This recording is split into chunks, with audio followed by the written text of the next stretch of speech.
Good evening and welcome to the Carolyn Holt Show. Thank you so much for joining me today.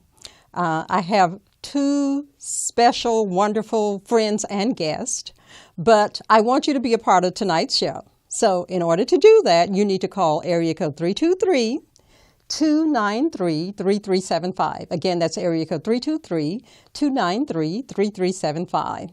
Now, because school has started, we're continuing our series on supporting kids and their dreams. And tonight, I absolutely love and adore both of the people that are here with me. It's Kim Jones. Kim was here earlier. She's the business owner that we had on earlier in the year. But tonight, she's here with her lovely daughter, Spencer. And the reason they are here is because Spencer, whom I've known since a child, a small child. Baby. Okay, baby. She is a junior Olympian. And I just found out she is a scholar as well because she has maintained a 4.0 GPA since kindergarten. Now, I tell you, I did not know that. I think that is the most wonderful news that I've heard today. But Mom is also here, and the thing that I admire so much about Kim is that she has some very definite rules about parenting, about children and parents. And so we want to talk to her tonight to find out how some of those parenting rules and beliefs that she has can apply to everyone, not just the Jones family, but families in general. So good evening to you, Kim. Good evening, Carolyn. How are you? I'm doing fabulous. It's a pleasure to be here. Thank you so much well, for it's a having us. pleasure to have you back. Thank you so much for saying yes again. And thank you so much for bringing Spencer, because I can't believe that she is now entering middle school and has grown into a beautiful and lovely young lady. And I'm impressed. Thank you. We're very proud of her. Yes, and you should be. Now, as I mentioned earlier, Spencer is a junior Olympian, and we're going to talk about that. I'm going to talk to her mom first, and then I'm going to talk to her. Tell me, in terms of preparing Spencer, how did you get her involved in track and field, I should say? Well, out there to say that was my neighbors down the street who recruited Spencer, as she used to like to run up and down the block. And so my neighbors who lived down the street kept telling her, you should run for the LA Jets, which is the team that their kids were running for at the time. And they basically recruited her, go home and tell your parents you want to run track. When she was a little girl. When she was little. And so at about age 7, she's been running since she was 7. Me and her father talked about not allowing her to run track. He took her to the track that day. Practice started, and she fell in love with it, and she's been running track ever since. So, well, that's good that Dad took her to the track. Now, that's another thing I want to talk to you about, because you and Dad are not married. No. And many times that it just presents such a conflict, such consternation with adults when there is not a marriage, and they can't somehow seem to put the best interests of the child first. So what would your advice be in terms of helping parents navigate, because it can be a difficult time, but you guys have figured out a way to make it work, because you are not only a single mom, but you are a business owner. You do a lot of different things, very much organized, very much participatory in a lot of different things. So how do you balance all of that? First, let me just say that I'm completely and totally blessed, and I have a lot of support. Mm-hmm. She has a very fabulous father who's very interested in her. And I'll say how I believe parents should work that out is when you are more interested and concerned about the well-being of your child, you will put your differences aside. Mm-hmm. If you, as parents, can focus on what is really best for your child. Mm-hmm. And I can tell you what is not best for your child, for sure. Okay. Well, we'll get to that in a moment. Okay. Okay. But good communication. So working it out with the other parent is important. When I say I can tell you what's not good for your child is arguing with the other parent, making derogatory statements about the other parent is not good for your child. You really do have to realize that at the end of the day, the relationship between you may not have worked out, but the relationship that child has with both parents are really important. And me and her father were able to concentrate on that, and hence we parent very well together. I do say that. It's not perfect. I don't want to lead anybody to believe that it is perfect. It is not. But we do better than most, I believe, because we always keep Spencer in mind. Right. You're not out there trying to get some need of yours met. No, it's really all about her. How does she feel? And she feels good when we get along. She feels, I believe she's happy when she looks up and she sees the both of us in the stands and we are standing there cheering her on, or when she looks out in the audience if she's doing a speech or participating at something at school. When she sees us together functioning, it makes her happy, and that makes us happy. Right. Well, parents, I couldn't agree more, because children, they love dad and they love mom. And sometimes it can be such an awkward position to be put in when mom says this about dad or dad said this about mom, and the poor kids are left to say, well, but this makes me feel bad. So just keep that in mind. Now, you said that Spencer, she is she's a track, I'm going to say she's a track star, but she runs for a private, I guess a track school, or I'm not sure what they call it. They call it club, club track. Okay. Which she runs for the LA Jets, one of the oldest track and field programs here in Los Angeles. Mm-hmm. It's been around for 40-something years, 42 years or more. Our current head coach is Coach Sonoma. And before that was Coach Booker Woods. And that's Coach Sonoma Evans. I do know her last name. Mm-hmm. Both are fabulous coaches. Spencer ran under Coach Woods initially, and he just did a fabulous job with her. He did a fabulous job with us as parents. I think that's important.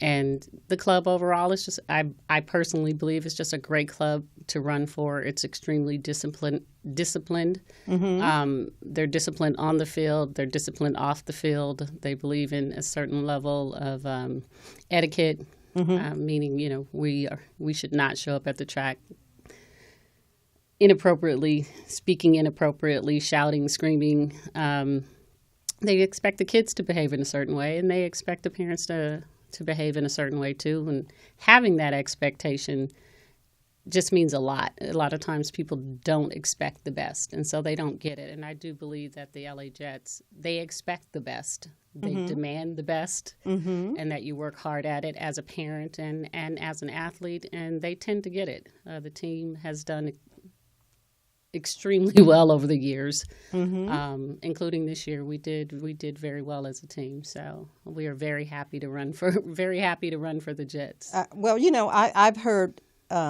good things. There's a local talk show host, Marcellus Wiley. He was saying that apparently as a child he ran for the Jets as well, and he was talking about you were talking about Coach Woods, mm-hmm. and he was saying that Coach Woods is a person that he has a lot of standards. He does. And that he's not just about coaching you the technique of running. He's coaching you in terms of how to handle life. And he apparently is excellent at helping people launch in life and kind of figure out what it is that they want to do and how it should be done.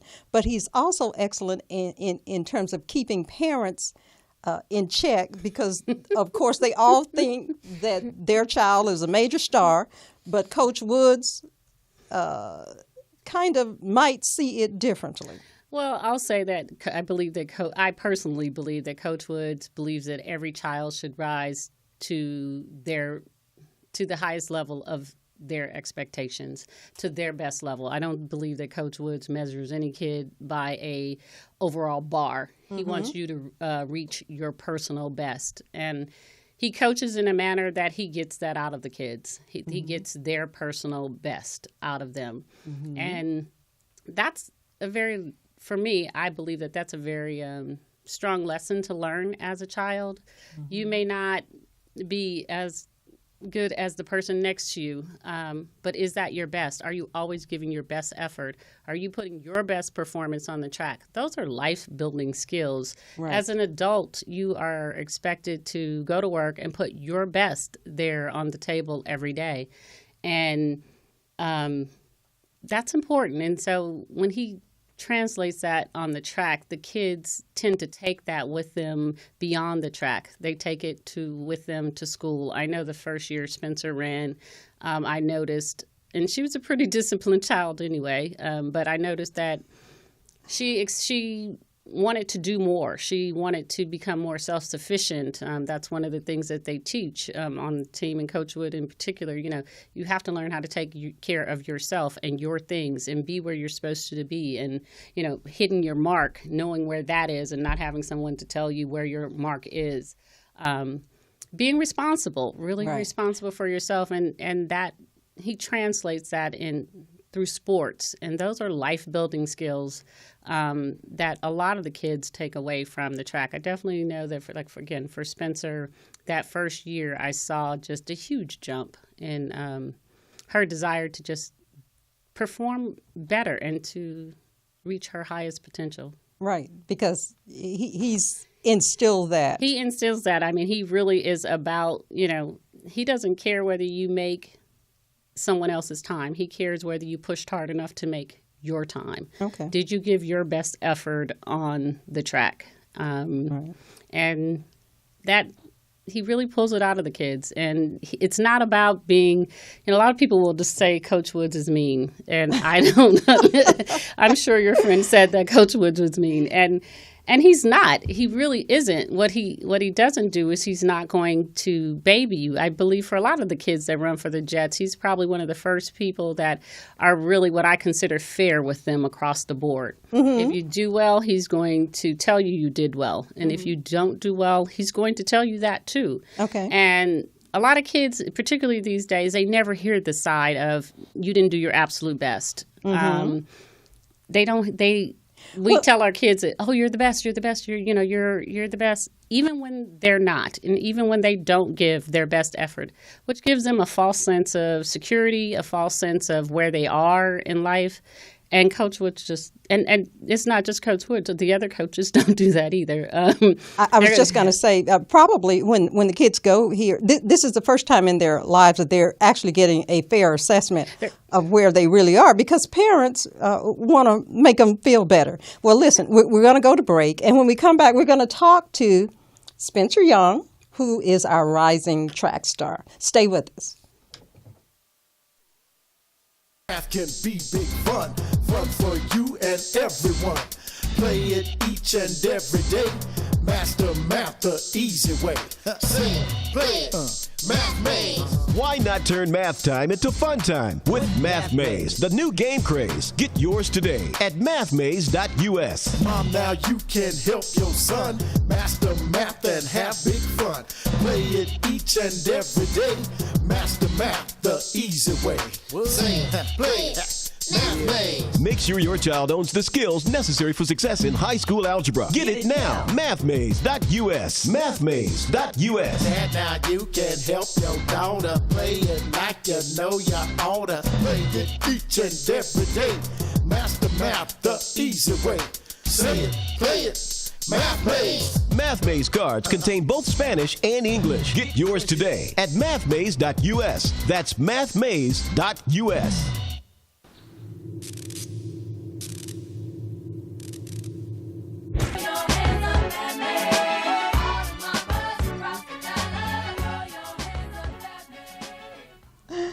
I love that song, but I have one problem with just one line in there. 50-50 in relationships. I can't believe you said that, Beyonce. It should be 100-100. Isn't that what the kids say? Keep it 100. That's in relationships too. Keep it 100. Well, as I said, tonight we're talking about supporting kids in their dreams. The school year has started, and everybody's trying to get back into the swing of things. And there's a lot going on. Many times with parents, they not only have a job or a business to run, as Kim does, but they have to be there for their children. And Spencer, our guest, is a 6th grader now, right? Yes. Wow.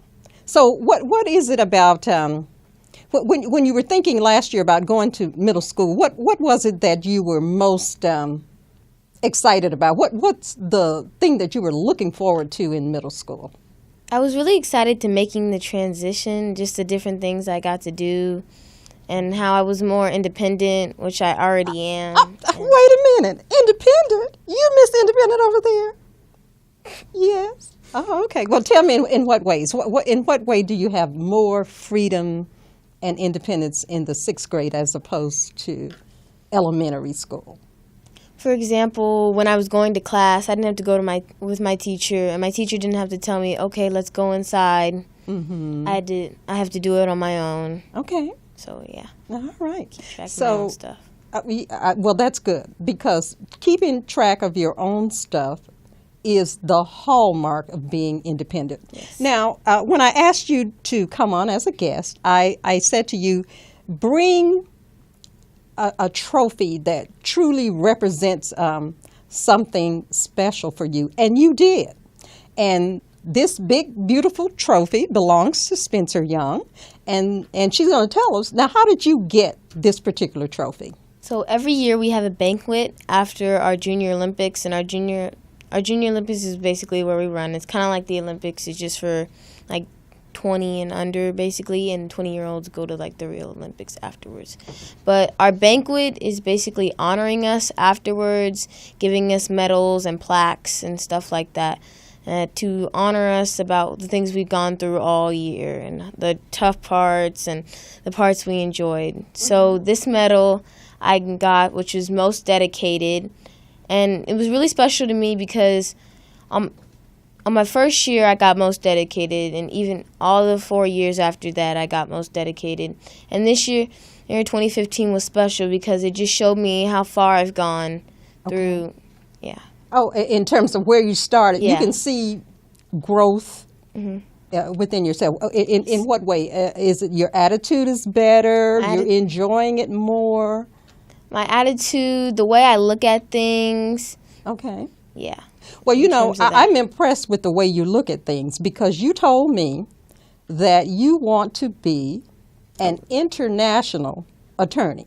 Is that correct? Do I have that correct? Now, in your mind, what does an international attorney do? What's the function and the job for an international attorney?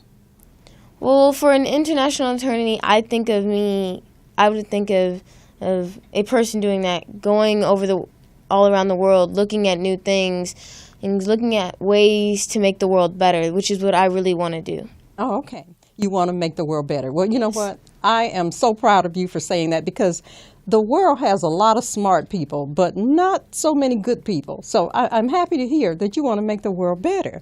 And you mentioned that one of the ways you want to do it is through lobbying. Mm-hmm.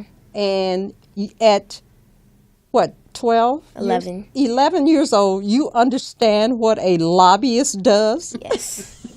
I am just, TV. I can tell this. So what, in your mind, what would you be lobbying for as an international attorney? I'm not really sure yet. I want to do like bigger things, kind of like what cars should be on the road. Okay. And just things that people like. So the environment is important to you. Yeah, the environment. Okay. Things that people do in everyday life. Okay.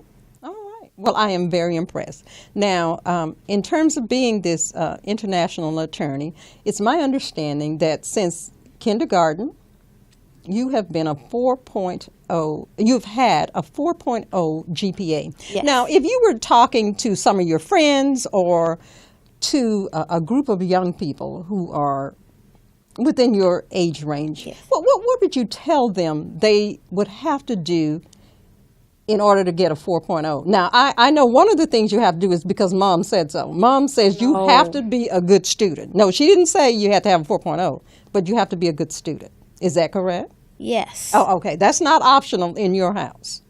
Not optional. Okay, so what do you do that you would tell to others that they would have to do in order to have a 4.0 GPA every year of their lives? Okay, first of all, I would tell you to stay on top of your work. Don't let it don't just lay it off, put it off until like the last minute. Okay, stay on top of things. All make right. sure you track things. My mom's always telling me put a calendar notice in your phone and all kind of stuff. So you just need to track it, stay on top of it, and make sure you're doing it correctly. There's all kind of websites to help you now, like Khan Academy and more. Oh, okay. So you are a big, instead of, say, going to a tutor, Yeah, a face-to-face, No. you just go to the website and listen. Listen to videos, educational videos. I do websites, typing websites, all kind of stuff. Oh, okay.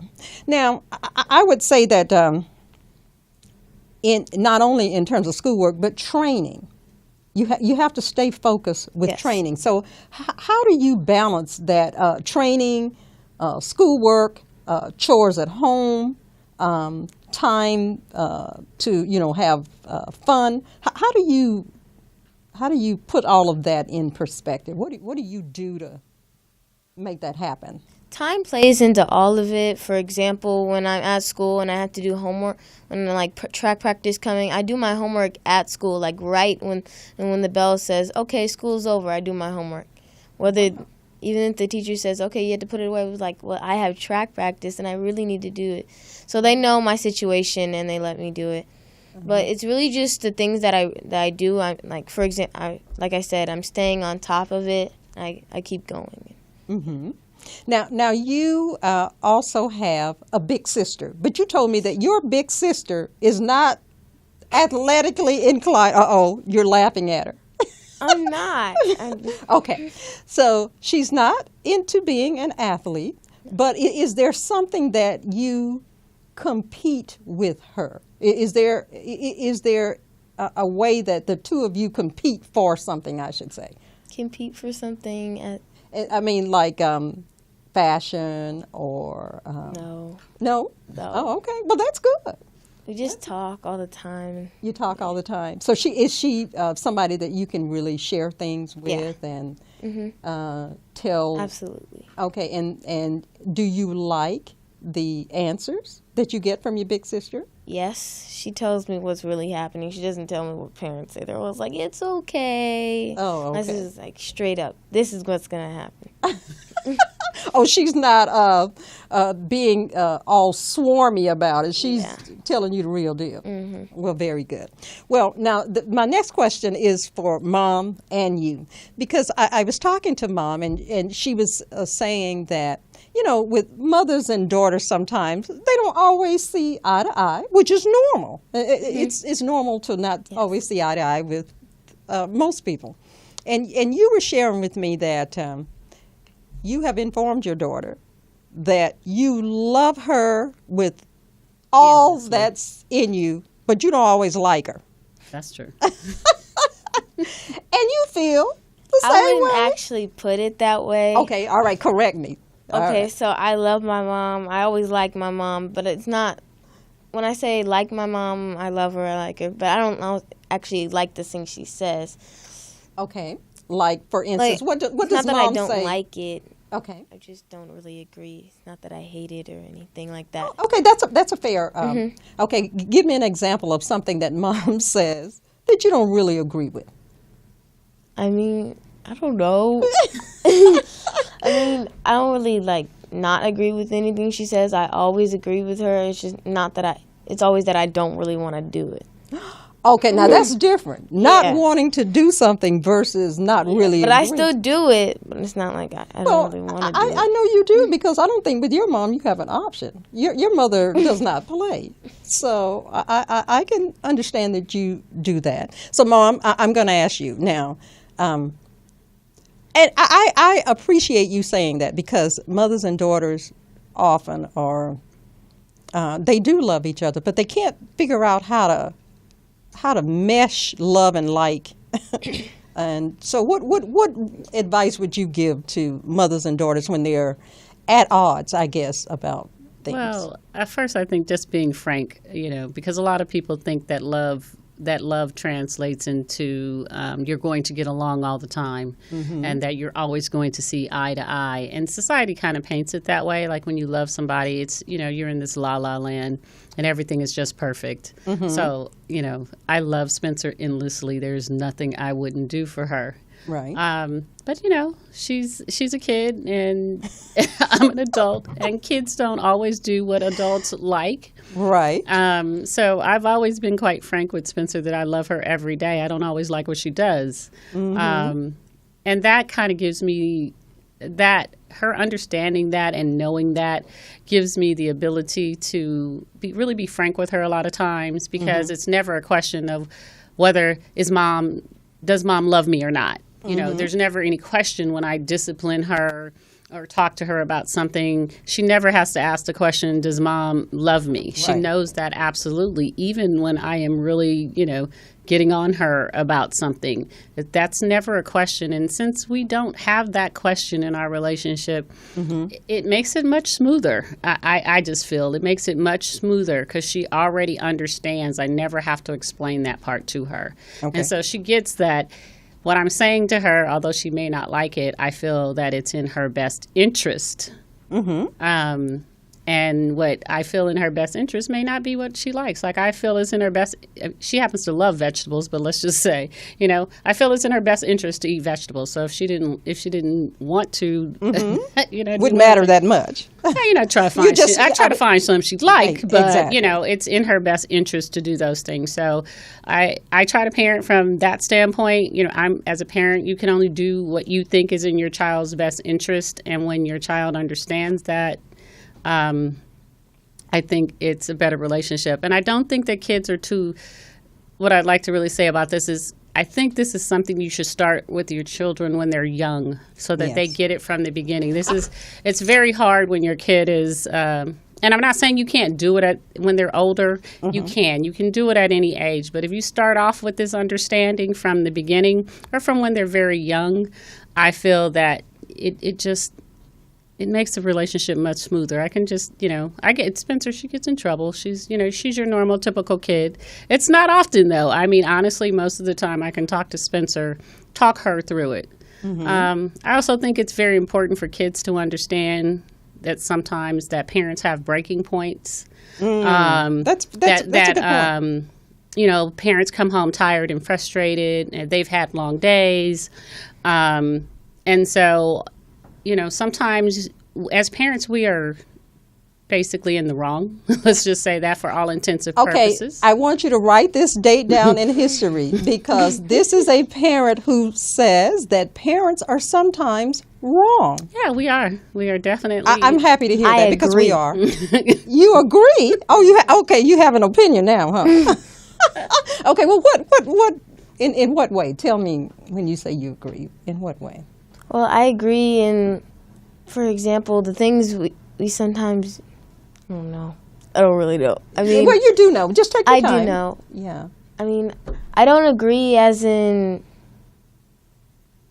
sometimes the parents and the child don't really look eye to eye on, for example, one thing that they have to do, as in sports. I don't really know. Sports. So I guess a lot of kids don't like sports, which is natural, and if they don't like it, some parents kind of push them to do it, and I think the parents should really talk to them and to see what they actually do like. Because I believe that kids should be doing something. Even if it's not athletic, they should be doing some kind of extra class, extra curriculum, which will really help them later on. Yes. So that's what I believe. Okay, well, speaking of that, now I understand that because the last time I saw you, you were playing piano, and I thought you were doing a good job. Yeah, I saw you play piano, but today you told me that you do what? What's the I play musical? trumpet. That's right, and I was asking you if you knew about the world famous trumpet player Cynthia Robinson, and you said no. But I'm impressed because Cynthia was told that girls just don't play trumpet. So how did you become interested in playing the trumpet? Well, I started off playing saxophone. Oh, okay. Oh my gosh. I started off playing saxophone, and I wasn't really into it. I mean, I couldn't blow or anything. It was really hard to blow. I just didn't really like it. It wasn't really me. Okay. It was just kind of confusing for me. And when I found trumpet, I really liked it a lot. It wasn't that it was easier or anything. I just liked the noises, like the sounds it can make. Well, who introduced you? Did somebody introduce you, or you just picked it up one day? My teacher, Mr. Harrison. Okay. He plays trumpet, and he actually can play every instrument. Really? Mm-hmm. Oh, okay. So your teacher was the inspiration. Yes. Oh, okay. It was really good. But no, you make a good point that it is true that children don't always agree with their parents. But like you said, it is important that they honor their parents, whether they are in agreement or not. Because when you think about your life, you would say that your mom and your dad have made excellent decisions. Yes. Regarding you. Yeah. Because you've never been in trouble. They've never had to come and find you somewhere that you should not have been. And they don't expect to do that in the future, do they? No. And knowing you, Kim, I can't imagine Spencer in real trouble because you have very definite rules. I have very definite rules, and as a parent, you have to be, when you have a kid, it's as busy as Spencer is. And when you have expectations such as me, her father, and her family has, because it's all of us, it is definitely a village raising Spencer. You have to kind of keep things in order. So we run how we keep her grades the way that they are. First of all, that's her, really. But it's a very disciplined system. She's not kidding. She has to do her homework in between tracks so that she can go to track practice, and when she comes home, we can review the homework. We do a lot of creative things. The old-fashioned, I'm cooking dinner, she's sitting there in the kitchen doing her homework, asking questions. I try not to. I'm not the parent that is going to sit there and watch TV while she is doing her homework. I just think that distracts kids. They think that you're off playing while they are doing their homework. So I tend to either work or I'm cooking or doing something around the house outside of making it just seem like I'm sitting there relaxing while she's, in the mix of her homework. There's a lot of writing and rewriting of things. I asked her for drafts even before school. 4 or 5 times. I asked for things. Yeah, I do. I'm also I'm a believer that kids should also be verbal. So a lot of her answers can't all be written. We talk. We spend a lot of time talking. We spend a lot of times too. It's very hard to get the hours you need to really, as a parent. Sometimes you need to spend with your child. So I say, really take care of those precious hours and those minutes that you have. When Spencer was in, kindergarten, first grade, we did a lot of things in the car to and from work. And particularly here in LA, parents have very long commutes. And so we didn't do things like turn on radio and listen to music on the way to school. She would read me a book on the way to school. We would go over her times tables. We'd make up games or sing. We spent that time in the car trying to be actively engaged, and like I said, not spending a whole lot of time listening to the radio. Spencer has been raised too. When we do listen to the radio, we listen to a lot of talk radio on various subjects and things, which kind of has made mostly politics. And that is true. Well, that would make being an international law and a lobbyist. And a lobbyist, yeah. She's very interested in this year's presidential election. She is very interested and has some very strong opinions about that. But just listening. Not that listening to music isn't a great thing. Right. And I'll just say, when you open your kids up to things like talk radio and other things, you find yourself in conversations that you wouldn't normally have. Your kids are hearing things that normally kids just don't think about, and they don't have to think about. Right. And I wanted to expand Spencer's horizon. I don't want her just to grow up thinking, all I do. Here's my very small world, and everything is perfect in it. Through radio and things like that, Spencer understands what poverty is. She understands more global issues, how we can all work together to conserve water, things like that. A lot of kids, they don't understand why parents are asking them to do things, or why society is the way that it is.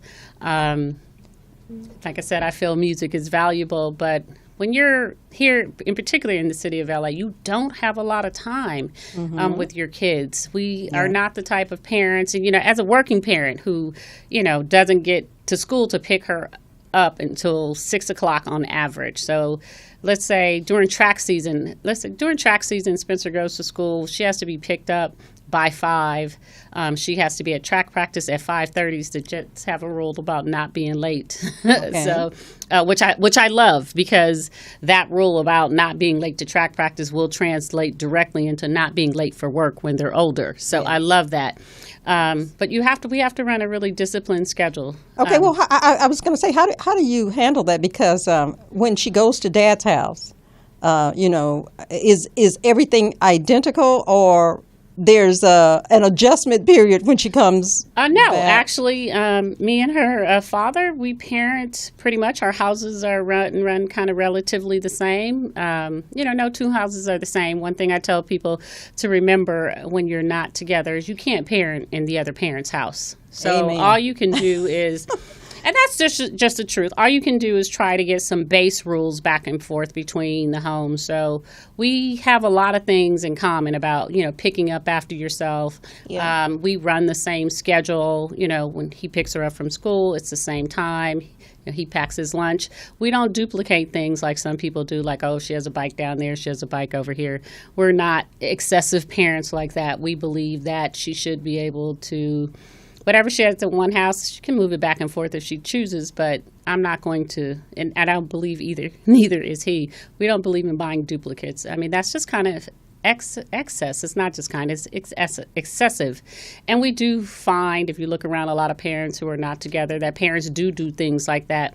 But I don't think you're doing your kid any favors, because in life you don't get to double dip. Oh, okay. You really don't. You don't get to double dip that way. So I'm not a believer in that. Whatever she has at his house, she should have at mine. What she has at his house, she has to deal with, and what she has at mine, she has to deal with. And if at this age in particular, if she chooses to move it back and forth, that's something she has to do. That's one of the things we've also instituted. We made Spencer try to be very responsible for herself as far as making sure she has what she needs. Now, a lot of times we run the checklist, before she leaves. Okay. Do you have your spikes? Do you have the things that you need for track when when she goes to her dad's house, and when he leaves there, same thing. We also have a very unusual parenting schedule. I know a lot of parents have the week here, week there. I was just going to say. We don't. We're lucky we live very close to each other. I do think that it's important for parents to consider those things. I know it's not always possible. I do understand that. But if possible, I do think it's important for the parents to stay close. So there can be a constant interaction with both parents. Spencer officially switches home about every day and a half. It's 2 days with one parent, 2 days with the next.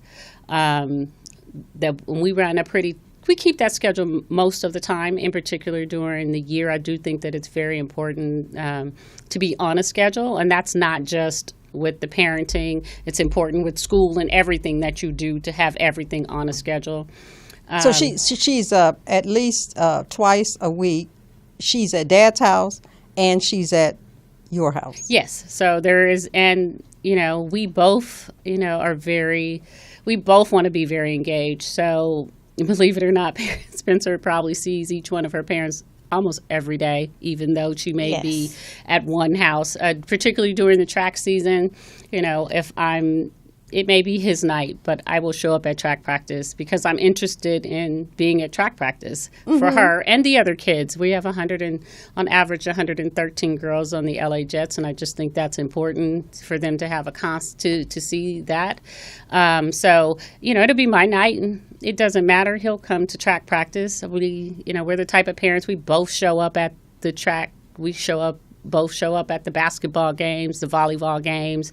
It's important to both of us that we be there. Most of the time, Spencer has two parents almost everywhere she goes. So, and accompanied of friends, uncles, and other people that help support her. When we're going to go to break in a moment, but when we come back, we're going to talk about that, because if you guys do other relationships, we want to talk about how that all gets worked out when you just, as you said, you just show up because you're the parent.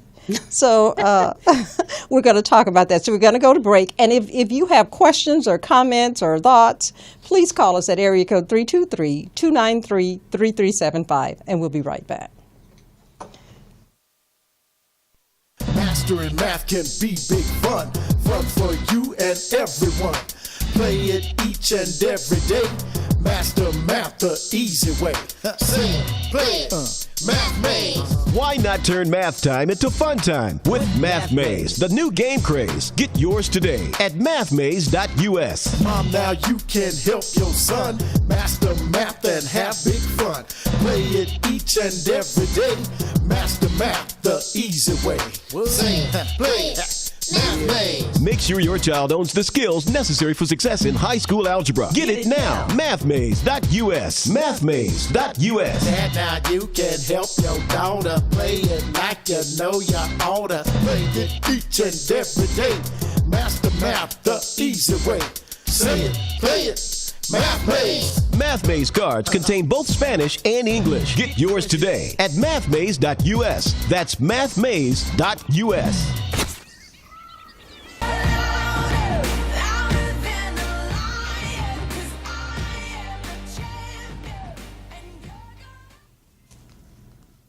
All right, and we are back. If you would like to join tonight's conversation, please feel free to call us at area code 323-293-3375.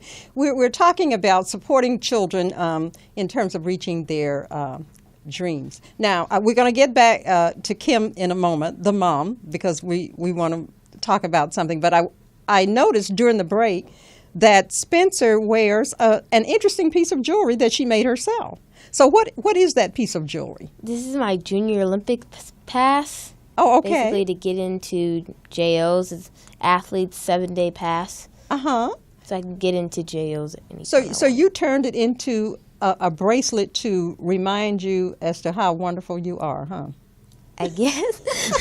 I would have put it in that way. Oh, okay. All right then. But I just thought it was very ingenious to create jewelry from your past because it looks very nice.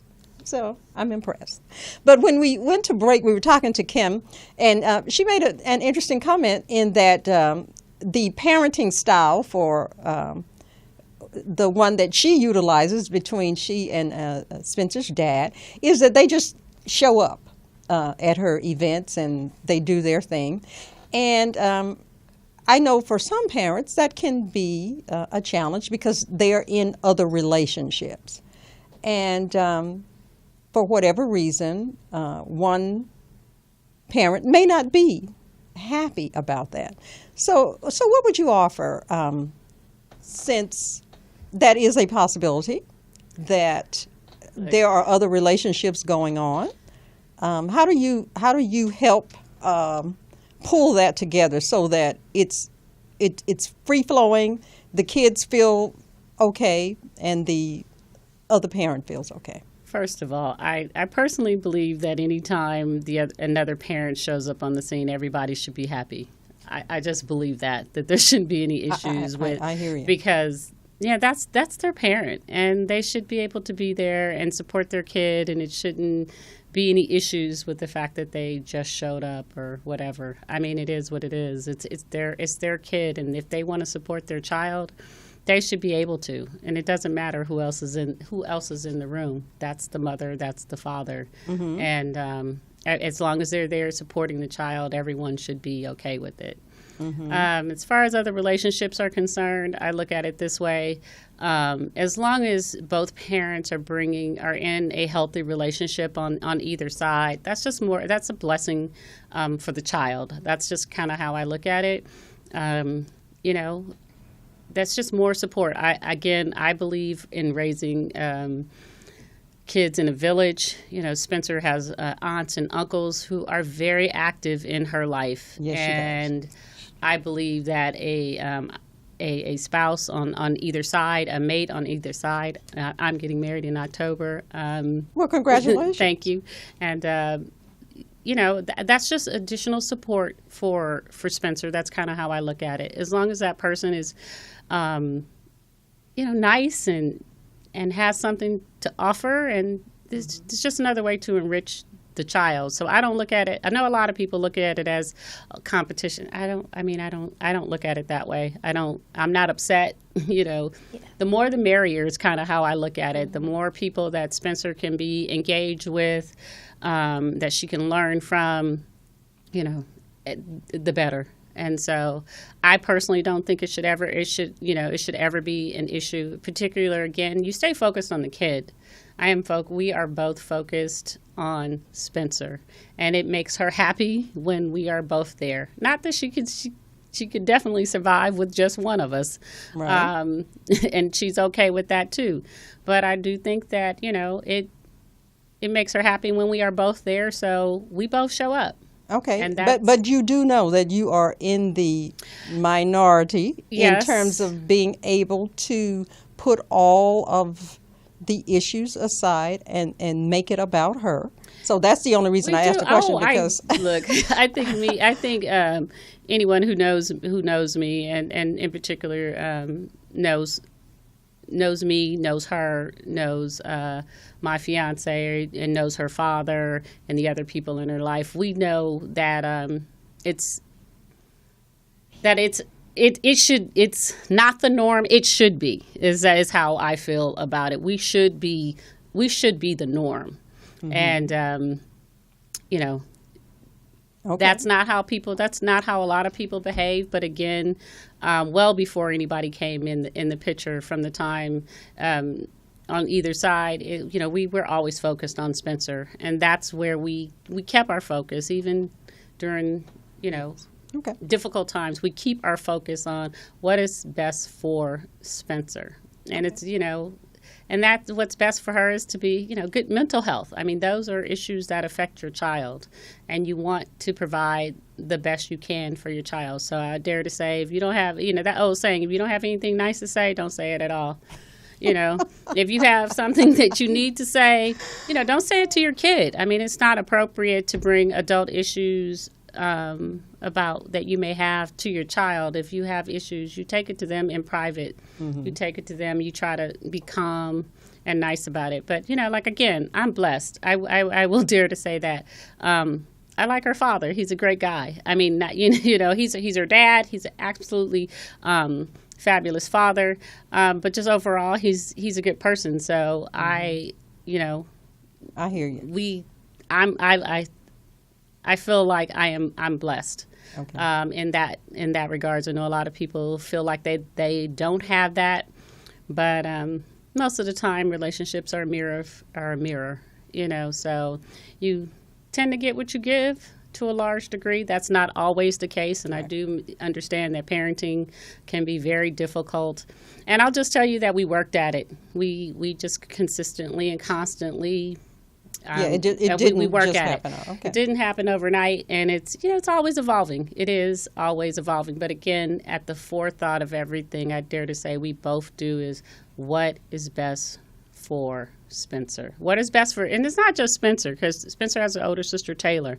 I love Taylor to death.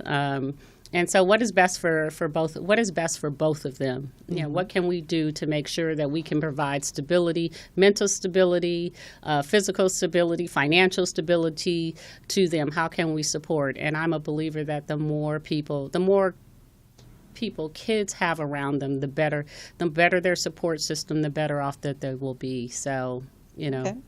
Well, Spencer is growing up. Absolutely. And she'll soon be in high school. Yes. And the issue of dating will present Not itself. at all happening. Okay. Well, she said it's not at all happening. Now, tell me the position that you have voiced to Spencer regarding dating. Okay. So the position I have voiced to Spencer in regards to dating is, I wouldn't say it's so much in regards to dating like your normal dating, but I have said, and I do say this, and I'll stick by this, There won't be any boyfriends. There won't be any young man walking around with the title of boyfriend that will be recognized in my household. Okay? Okay. I believe that allowing young people to put certain titles or to wear certain titles comes with certain things that people believe you should do. So when you're a girlfriend, when you have a guy that you're friends with, there's certain lines that are drawn in certain places where you just kind of naturally stop. When you start to put the title of boyfriend, when they become your boyfriend, that line gets moved. Okay. And look, I want Spencer to date, to get to know people. I do, but until she's out of high school, she won't come to my house and say, "Mom, I have a boyfriend," because I will quickly tell her, "No, you do not." And tell that young man also, "You do not have a girlfriend. You have a friend." Okay. Okay. You have a friend. That's what you have. So they can court and date, but they cannot be exclusive in high school. Not by title. Not like this is mine. No. People think it's a kind of weird rule. I had the same rule when I was growing up. Was raised by my great aunt and uncle. My aunt never recognized the boyfriend that I did have. I dated the same guy from 7th to 12th grade, pretty much. And but she never gave him the title of boyfriend from 7th to 12th grade. His name was Howard, and Howard was my friend. Okay. And hence we did friend things. For the most part. For the most part, we did what would be considered, friend type things. There wasn't a lot of, going to the dance. Oh, is everybody going? Yes. Everybody could go. It had to be a group thing. There were a lot of things that we couldn't do exclusively, per se, that couples normally do, or your girlfriend, when you have a girlfriend and boyfriend. So, no, Spencer can have a boyfriend when she gets in college, if she elects to have a boyfriend in college. Oh, okay. Okay. So you, because you have heard this all your life, you're okay with having male friends in high school. They can come over. You guys can hang out. But as long as they don't come up to the door with loud music and their pants being bigger than they are. Okay, so appearance then is very important. Yes. Now, are you okay with that? Because, most parents don't like the sagging. But are you okay with that? Do you? I don't like it either. Okay, well, what about piercings and tattoos? I don't want a tattoo, and the only thing I'm going to pierce are my ears. And I don't want to put any more piercings in there. Oh, okay. So you're a clean cut girl, and so you're looking for a clean cut friend. Yes, you not can say that. boyfriend until you're in college. And I think that's good because I think it's important that girls know about boys. I think that's really important. But to wrap your life up in what a boy is doing in high school, it just murky. It makes the water very murky, and it's generally not what's going to be representative of a true relationship once you really have one. So I do agree with you that there should be very clear lines drawn and very early, and as she does, they should know that early. It shouldn't be a last-minute thing when they turn 14, then you're having a discussion about. Spencer will probably tell you, if she was telling you, Spencer can get lectured on the drop of a dime.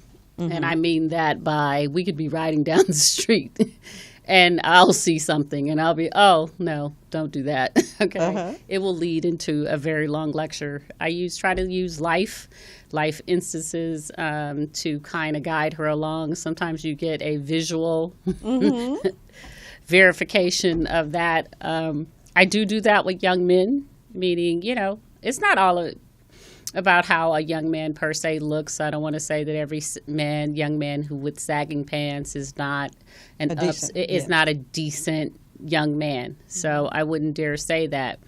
But I do tell her, you have to look at what you like, your own values. What are things how do you feel about yourself? Would you go out of the house that way? If you're not going to go out the house that way, then why would you date a young man that way? Okay. There are certain ways that, there are things I tell her she should never put up with. And I use examples, real life examples of that. I dare to say Spencer is extremely blessed in the fact that she has a lot of men in her life, not just her father. And not that having just her father would be a good thing, but she does have a lot of upstanding men, grown men who are active in her life, that has allowed her to see how a man should really treat a woman. And those skills, those things about young men tend to start young. Yes. They don't just all of a sudden become the right guy or an upstanding young man. It's something that they are groomed to be, just like we groom our daughters to be nice young ladies. No boyfriends. Sorry, young men out there. She'll be more than happy. And Spencer, over the years, let's be honest, she's liked some boys. She had her first crush at 2, and she'll put her hands over her face over that. Okay. Very nice young man who she is still friends with today, but so it's fine. And so it's not that I don't expect her to like young men and for young men to like her. But the relationships as an adult that tend to last are ones that are built on friendship. So I think it's a good thing to start teaching your daughters that at a young age. And that dating is about gathering data. That's what it's about. Yes, it is. Yes, it is. And, establishing a good friendship before you do anything else and you move to something more serious is important, I think. So. Yes, it is. Well, you know what? I want to thank you so much for coming. Spencer, I want to thank you for coming, and I love your trophy for being the most dedicated, because dedication is an important attribute to have. Well. So I want to thank you, Kim, because it's being a single parent, a business owner, and all of these things. It's difficult. So I dare to say, Carolyn, I don't classify myself as a single parent. I know that I'm sorry. I am. No, I just and I understand that title, and I do understand why people give it. But I dare to say I don't classify myself as a single parent. I'm a co-parent. Okay, and we do that very well together. Even though at the current moment both of us are single, I don't know if he can. I don't even think he I can't speak for him, but I do not believe He's not he would single. classify himself as a single parent either. He's per not se. single. Well, Spencer says he's not single, so that settles that. Well, I want to thank you so much for joining us. And remember, this show is about helping you to keep your head up. And as always, the goal is to move you from misery to magnificence and from subpar to spectacular. Thank you so much for joining me tonight, and have a good night. Mastering math can be big fun for you and everyone. Play it each and every day. Master math the easy way. Sing, play it, Math Maze. Why not turn math time into fun time with Math Maze, the new game craze? Get yours today at mathmaze.us. Mom, now you can help your son master math and have big fun. Play it each and every day. Master math the easy way. Sing, play it. Math Maze. Make sure your child owns the skills necessary for success in high school algebra. Get it now. Mathmaze.us. Mathmaze.us. Dad, now you can help your daughter play it like you know you oughta. Play it each and every day. Master math the easy way. Say it, play it. Math Maze. Math Maze cards contain both Spanish and English. Get yours today at mathmaze.us. That's mathmaze.us.